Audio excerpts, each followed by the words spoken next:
Hey, this is Jay Nicholas and Chris Daughters, and Chris just said, "What the heck is this thing? A hook?" Just, there's a lot of us that still fish these traditional. By the way, one of the fine points is this is a winter steelhead fly. Some people like to finish their tail, put their tail right here. I like to put my tail well behind the barb. It's just one of those personal quirks. And it makes the body profile a little bit longer.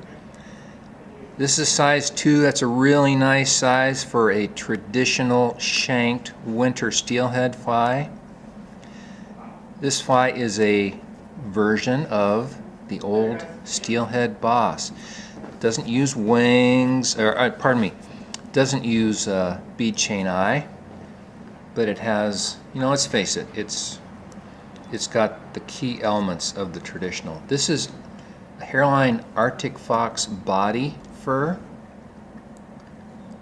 Black's a great color. Any season.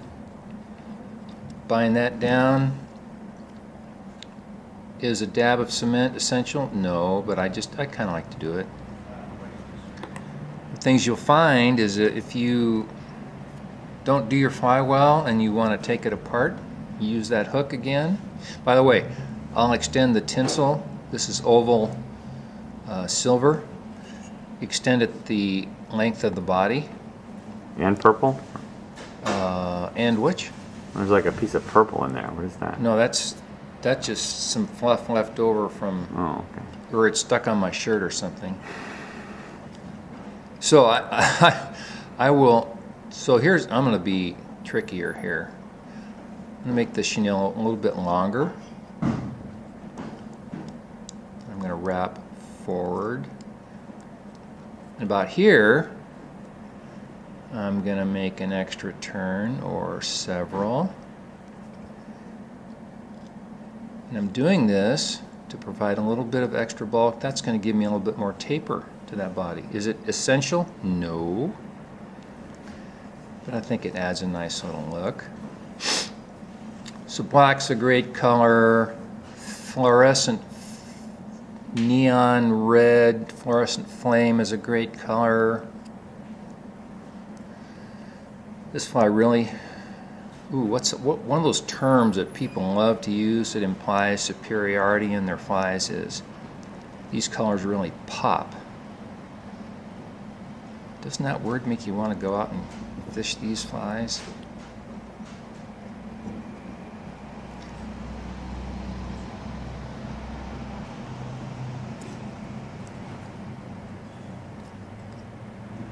I get accustomed to using a clutch bobbin, and sometimes I don't quite handle this as nicely as I should. So this is the marble fox. Comes in a round medallion like that. This is really, really nice material. It sort of has a natural curve to it because it's cut off the tail too. Yes, it's cut off the tail, the right amount. There we go. Now I could tie this. Now we got guard hairs here, and I don't really want the guard hairs. If I was tying a very long wing, I would. Now I have more underfur, far more underfur than I want or need. Some people use a brush to get that out. I just use the point of my scissors. A few more guard hairs to pull out there. I could tie this fly with a black wing. I like the orange. About there, about tail length. Now, would you ever weight this fly? People do. With these traditional shanked flies, I prefer to not weight them. I use my sink tip. So as we're talking here, I'll get back to that. I like to use this couple strands of this lateral scale. The whole issue of how much you weight a fly is really interesting. If you're fishing a deep, swift run, center stream, You need to get down quick. Yes, weight it. These can be weighted with big beads. They can be weighted with under wire wrap of various kinds. If you get the right size cone, you can weight them with cones. I tend to like to fish these in water where I can rely on the tip. By the way, this is a hot orange strung saddle hackle. You can use schlappen also. I like to tie these in by the tip.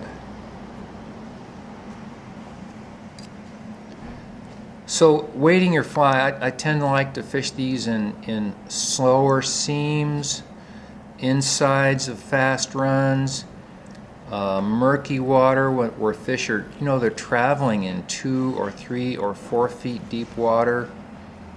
You're not wading to your belly button, you're wading into your mid shins or ankles. The fish aren't deep. Sometimes you're fishing a type 3 tip, and you have the shank of the hook provides plenty of density to sink that fly down.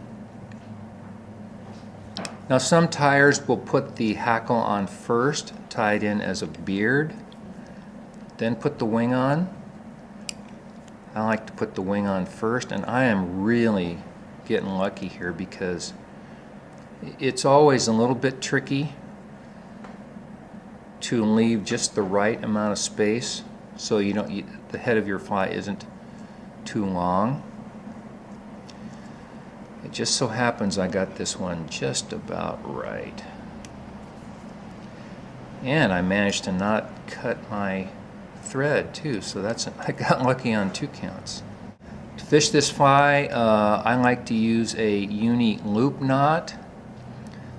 A turtle knot is very good also because it's going to come straight off your leader. The loop knot allows the fly to wiggle. A clinch knot, you need to routinely examine it to make sure that your clinch knot isn't coming off at a bad angle and causing your fly to swim a little bit sideways. So there you have it. It's a traditional steelhead shanked hook, modification of the good old Boss.